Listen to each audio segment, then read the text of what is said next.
আসসালামু আলাইকুম বন্ধুরা।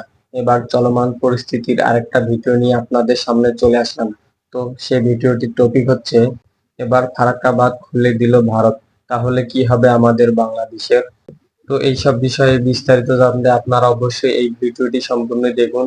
আর ভিডিওটি শুরু করার আগে যারা আমাদের চ্যানেলটি এখনো সাবস্ক্রাইব করেননি তারা আমাদের চ্যানেলটি সাবস্ক্রাইব করে পাশে থাকা বেল বাটনটি অল করে দিন। তো বন্ধুরা, ভিডিওটির অরিজিনাল লিংক ডিসক্রিপশন বক্সে দিয়ে রাখবো, ওখান থেকে চেক আউট করতে পারেন। তো বন্ধুরা, আর কথা না বাড়িয়ে এবার ভিডিওটি শুরু করা যাক। বাংলাদেশের ভয়াবহ বন্যা পরিস্থিতির মাঝেই এবার ফারাক্কা বাঁধের ১০৯টি দরজা খুলে দিয়েছে ভারত। দেশটির দাবি, বিহার ও ঝাড়খণ্ড রাজ্যে বন্যা ও পানির চাপ বৃদ্ধি পাওয়ায় এই বাঁধ খুলে দেওয়া হয়েছে। এদিকে ফারাক্কা বাঁধ খুলে দেওয়ার খবরে বাংলাদেশের মানুষের মাঝেও দেখা দিয়েছে উৎকণ্ঠা। চলমান বন্যা পরিস্থিতি কি আরও ভয়াবহ রূপ নেবে? কি বলছে কর্তৃপক্ষ, জানাচ্ছেন সহকর্মী সাদাত রিফাত।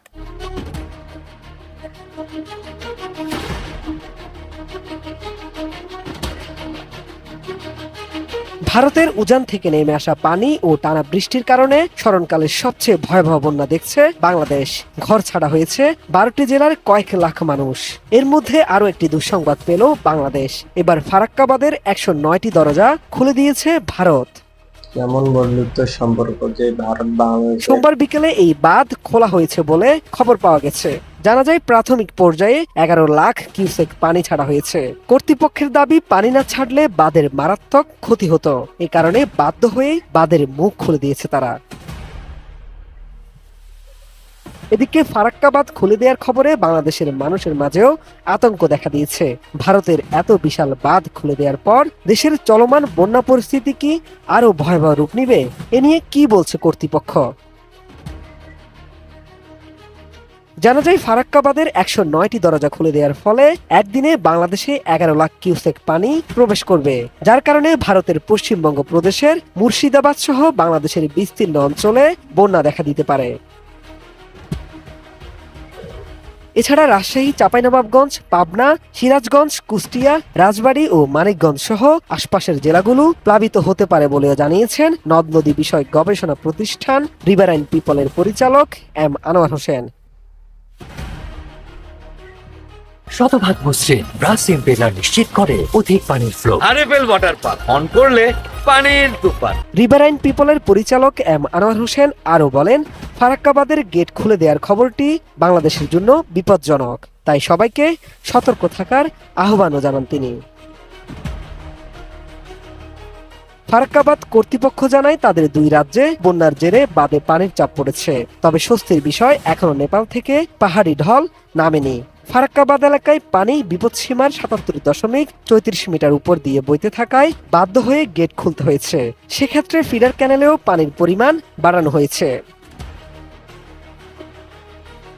ফারাক্কা বাঁধের জেনারেল ম্যানেজার আরদেশ পান্ডে জানিয়েছেন, ফারাক্কা ব্যারেজ কর্তৃপক্ষ সবসময় সতর্ক রয়েছে। প্রতি মুহূর্তে নজর রাখা হচ্ছে। খুব কম সময়ের মধ্যে যেভাবে পানির চাপ তৈরি হয়েছে, তাতে ১০৯ গেটের সবকটি খুলে না দিলে ব্যারেজের উপর বড় চাপ তৈরি হচ্ছিল। এর ফলে বড় ক্ষতি হয়ে যেতে পারত। আপাতত ফিডার ক্যানেলে ৪০,০০০ কিউসেক ও ডাউন স্ট্রিমে ১১ লাখ কিউসেক পানি ছাড়া হয়েছে। অন্যদিকে বাংলাদেশ দুর্যোগ ব্যবস্থাপনা ও ত্রাণ মন্ত্রণালয়ের বন্যা পরিস্থিতির সর্বশেষ প্রতিবেদনে বলা হয়েছে, সৃষ্ট আকস্মিক বন্যায় দেশের দক্ষিণ পূর্বাঞ্চলীয় ১১ জেলায় মৃতের সংখ্যা বেড়ে দাঁড়িয়েছে ২৩ জনে। এসব জেলায় ক্ষতিগ্রস্ত হয়েছেন ৫৭ লাখেরও বেশি মানুষ। শাহাদাত রিফাত, এটিএন নিউজ, ঢাকা। তো বন্ধুগণ, আপনারা এই ভিডিওটির মাধ্যমে জানলেন এই ভারত কেন আবার পানি ছেড়ে দিল, আর ভারত বাংলাদেশের কেমন বন্ধু দেশ, যে বাংলাদেশে বর্তমান সংকট সময়ে ভারত পানি দিয়ে কিভাবে বাংলাদেশে আরো সংকট তৈরি করতেছে। তো বন্ধুগণ, এই বিষয়ে আপনাদের মতামত কি আপনারা অবশ্যই কমেন্টে জানাবেন। আর ভিডিওটি ভালো লাগলে লাইক কমেন্ট বেশি বেশি করে শেয়ার করে দেবেন। আর নেক্সট টাইম কেমন ভিডিও পেতে চান আপনারা অবশ্যই কমেন্টে জানাবেন। আর নিয়মিত আরো এমন ভিডিও পেতে চ্যানেলটি সাবস্ক্রাইব করে পাশে থাকা বেল বাটনটি অন করে দিন। তো বন্ধুরা, আজকে এই পর্যন্ত। আরেকটা নতুন ভিডিও নিয়ে দেখা হবে। ধন্যবাদ। আল্লাহ হাফেজ।